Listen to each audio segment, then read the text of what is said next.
Hello children, welcome to the class of maths. Today we will start our new chapter, that is data handling. Data handling is a chapter that you have learned from standard 6. Standard 6 से ये chapter आप पढ़ रहे हो. What is data handling? अगर हमें data given है, information given है कोई भी और हम उसको टेबुलर फॉर्म में अच्छी तरह से रिप्रेजेंट करते हैं, that is called data handling. Our first topic is pictograph. Pictograph क्या है आपने पढ़ा है ऑलरेडी, दैट इज़ पिक्चर. आपको कोई भी स्टार है या पेंसिल, मतलब कोई भी पिक्चर के फॉर्म में सिंबल्स के फॉर्म में इसको डाटा को रिप्रेजेंट करना है, that is called pictograph. For suppose here I am taking sale of pencils in a week, मतलब एक वीक में पेंसिल्स जो है वो सेल हुई है, कितनी pencil, that we will see. For suppose on Monday there are 30 pencils that sells, मतलब 30 पेंसिल सेल हुई है. ट्यूसडे को कितनी हुई है, दैट इज़ 60. और वेडनेसडे को देर आर 20. देन थर्सडे को देर आर 50. ओके, अब हम पेंसिल को पिक्टोग्राफ में कैसे रिप्रेजेंट करते हैं. पेंसिल को ऐसे हम रिप्रेजेंट कर सकते हैं ना, ओके.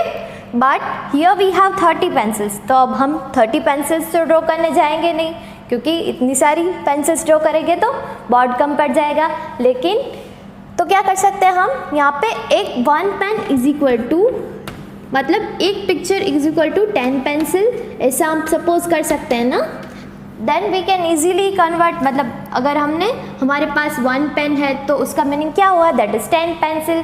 अगर 2 ली है तो दैट इज़ 20 पेंसिल्स. देन 3 ली है तो 30 pencils. Okay, so here we have convert it into tabular form.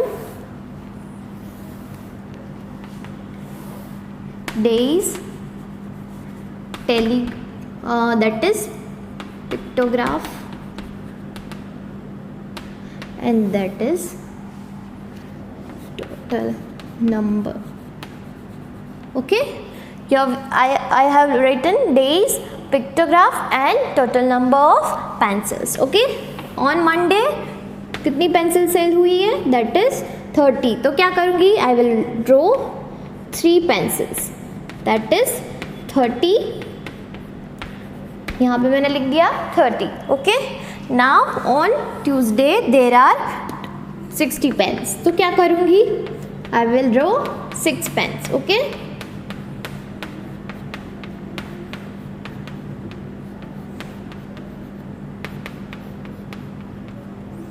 I'll draw 6 pens, that is 60. And on Wednesday there are 20 pens. Then I will draw 2 pens, that is 20. Okay, on Thursday there are 50 pens. तो क्या करूँगी, I will draw 5 pencils and that is total of the pencils are 50.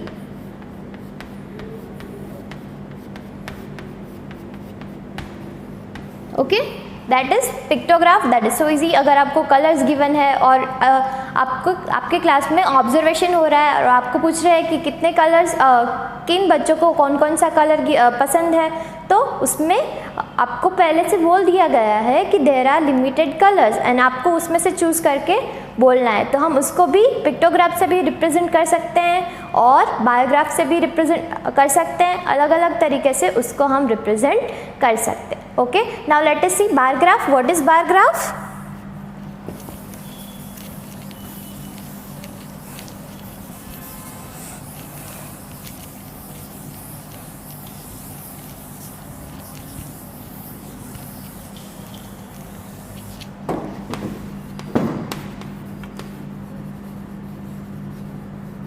For suppose I am taking observation of one student's mark. Okay, एक student के marks ले रही हूँ exam के, उसके that is out of 10. Okay, एक subject suppose maths में उसको मिले हैं 9. In English he got 5 marks. In Hindi he got 7 marks. And in science he got 6 marks. Okay, now how to form it in a bar graph, that we will see. यहाँ पे मैंने marks, यहाँ पे मैं subjects लिख रही हूँ. Okay, that is we having math, English, then Hindi, then we have science. Okay, और यहाँ पे हो गए 1 to 10. वी कैन आपके पास आपका जो आपकी जो बायोग्राफ की बुक है, उस पर जो बायोग्राफ है उसमें आपको ऐसे बॉक्स गिवन हो गए, that is of 1 centimetre both side. Okay, उसको आप एक छोड़ के एक, मतलब कि अगर आपने यहाँ पे 0 लिखा है तो एक छोड़ के उसके ऊपर आप 1 लिखिएगा, फिर एक छोड़ के आप 2 लिख सकते हैं, फिर एक छोड़ के 3, एक बॉक्स छोड़ के 4. So as it is you have to write till 10. Okay, 10 तक लिखना है आपको. 5, 6, 7, 8, 9 and here we will have 10. ऊपर आपका 10 होगा. ओके, कितने मार्क्स मिले हैं मैथ्स में, दैट इज 9. तो हमारा ग्राफ जो है इस तरह से आएगा. यू कैन कलर एनीवे, मतलब आप किसी भी तरह से बायोग्राफ अपने जो लाइन ड्रॉ की है उसको कलर कर सकते हैं. Then in English he got 5 marks, in Hindi 7 marks,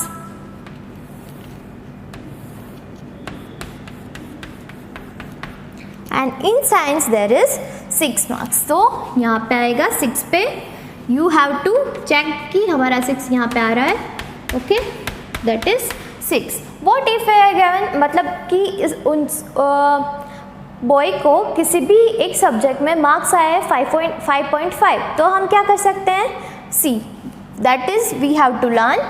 अगर 5.5 मार्क्स है हमारे पास तो क्या करेंगे, 5 and 6 के बीच में लाइन ड्रॉ करेंगे. और जहाँ पे भी अगर हम नेक्स्ट सब्जेक्ट लेते हैं, for suppose that is Sanskrit. Okay, तो क्या करेंगे हम, 5.5 मार्क्स है तो 5 and 6 के बीच में से हम लाइन खींचेंगे और उसको बायोग्राफ ड्रॉ करेंगे. ओके, दैट इज़ अगर कोई भी बीच में नंबर दिया, अगर फॉर सपोज यहाँ पे 30 है, यहाँ पे 40 है और आपको दिया है 35, तो क्या करेंगे, 3 and 4 के बीच में, 30 and 40 के बीच में लाइन ड्रॉ करेंगे और जहाँ पे हमारा ग्राफ मिल रहा है वहाँ पे हम बायोग्राफ ड्रॉ करेंगे. ओके.